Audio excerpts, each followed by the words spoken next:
Hello, Alex here. You've seen the thumbnail and the title, you know why we're here.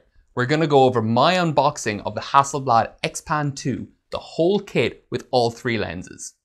Let's get into it.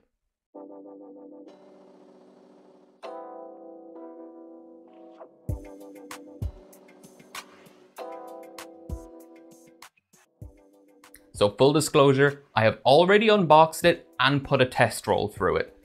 I did that just to make sure everything was in working order. It was described as in working order on eBay, but that doesn't necessarily mean anything nowadays. So I wanted to make sure it was okay and I didn't have to return anything before I recorded this intro and outro. Thankfully, it's all in great working order.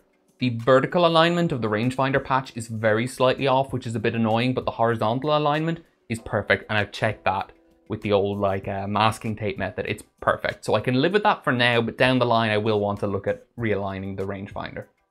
For anyone unfamiliar with the XPan or the Fujifilm TX equivalent cameras, their whole unique selling point is that where a normal frame of 35mm film is 36mm wide by 24mm tall, these cameras take images that are either 36 by 24, so your standard 3:2 aspect ratio, or a much wider 65 by 24mm, using just under 2 frames out of your roll of film. So you get a true panorama, not a cropped panorama like a lot of cameras like APS cameras do, but it's the real thing.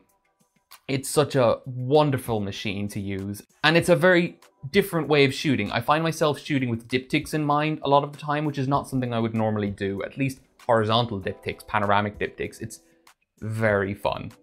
So without further ado, let's get into the actual unboxing. See you in a bit.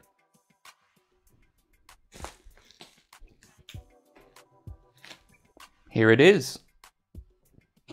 Let's crack it open.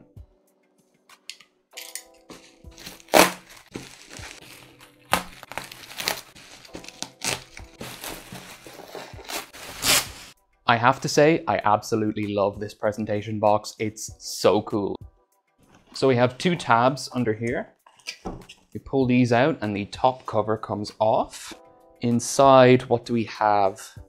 Hasselblad XPan stickers with both the regular 35 and panoramic frame formats pictured. A leather strap handmade in Italy by Luigi Crescenzi. I don't speak Italian, I'm probably butchering the surname, I apologize. It's nice, but I probably won't use it because I use Peak Design for everything. Next we have a tripod plate by the looks of it. Yeah, it's too small to be Arca Swiss, so that's not getting used, to be perfectly honest. Here is, ooh, the lens hood. Lens shade, excuse me. So this is a bayonet mount hood.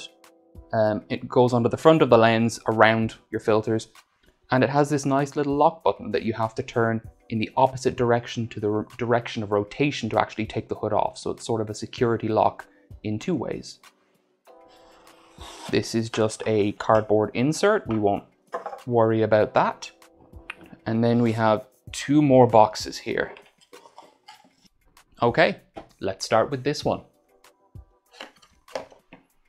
Inside we have just another cardboard insert, and the only thing inside is the 45mm f4.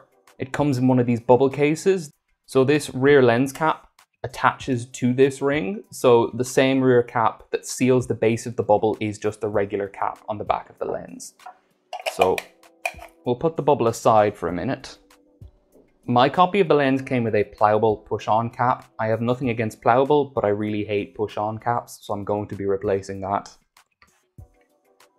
The focus ring turns extremely smoothly. It's nice and damped, and the aperture ring turns pretty, I won't say stiffly, but there's a decent amount of resistance. You're not moving that by accident, and there are clicks at every half stop.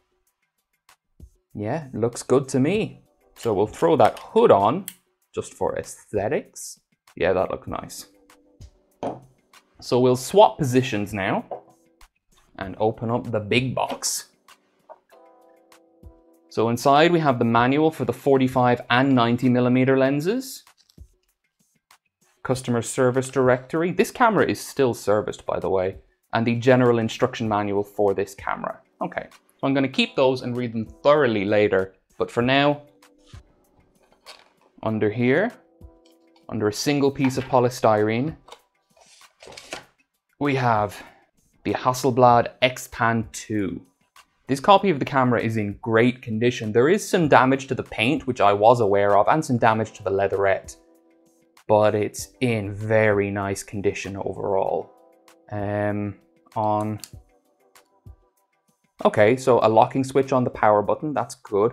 The LCD is immaculate. There's no bleed and it's not faded at all. The viewing angle is quite good from above, but quite poor from below, which I guess makes sense because you're more often going to be using a camera like this at or below eye level than above. Yeah, let's throw the lens on.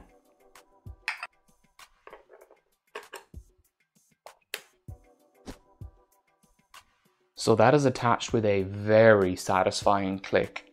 The whole kit looks really nice. However, I'm not really one for doing things by half measures. As such, we have two more things to open up here. That's right, I got the full kit with all three lenses, but you already knew that from having looked at the title. Let's start with this package. So the 90mm lens comes in another one of these bubble cases. We'll take this out of its case and have a look.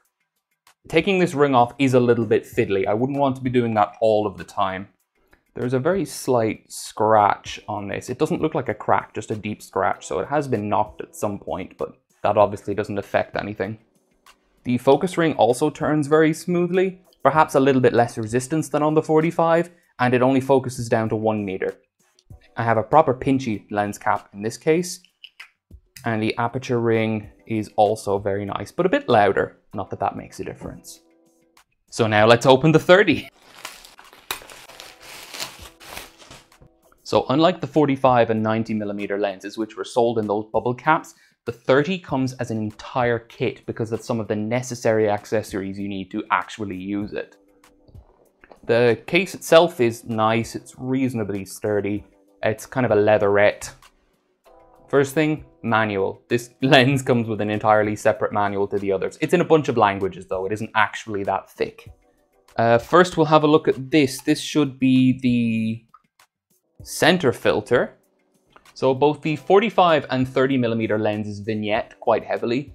So while it's optional for the 45, in this kit for the 30, you get this inverse radial graduated neutral density filter, which darkens the central portion of the image so that you're kind of balancing the vignetting in the corners with the darkening of the image in the center. And you overall get less vignetting in your final images, but it costs you 1.5 stops of light. So that's what you get, pretty much.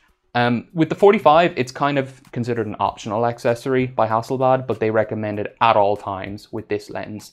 So I'll put that away for now. I think we'll talk about the lens next this time.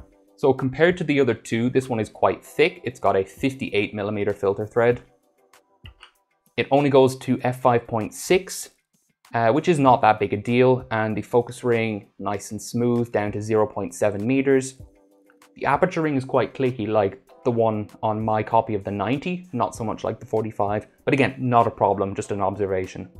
The real trick with this particular lens is that you cannot use this viewfinder to actually see 30mm frame lines.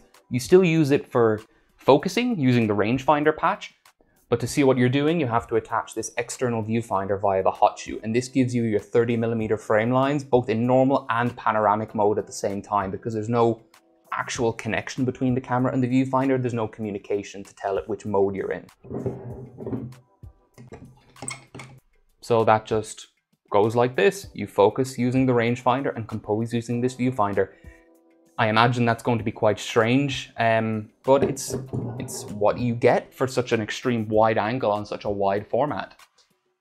So here is my entire kit for the Hasselblad XPan II.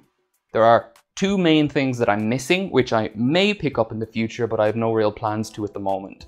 The first is I don't have the larger lens hood for the 30mm lens. That may or may not be an issue, we'll see down the line, I suppose. And the much smaller issue, which I probably won't bother with, is the center filter for the 45mm lens. As I mentioned, It's not really necessary. Hasselblad themselves say it's only really necessary wider than f8 on critical color negative work or any transparency work. So if you're shooting f8 or below, you can get away with it. And even beyond that, in the modern age, you can just bump up the corners a little bit in post.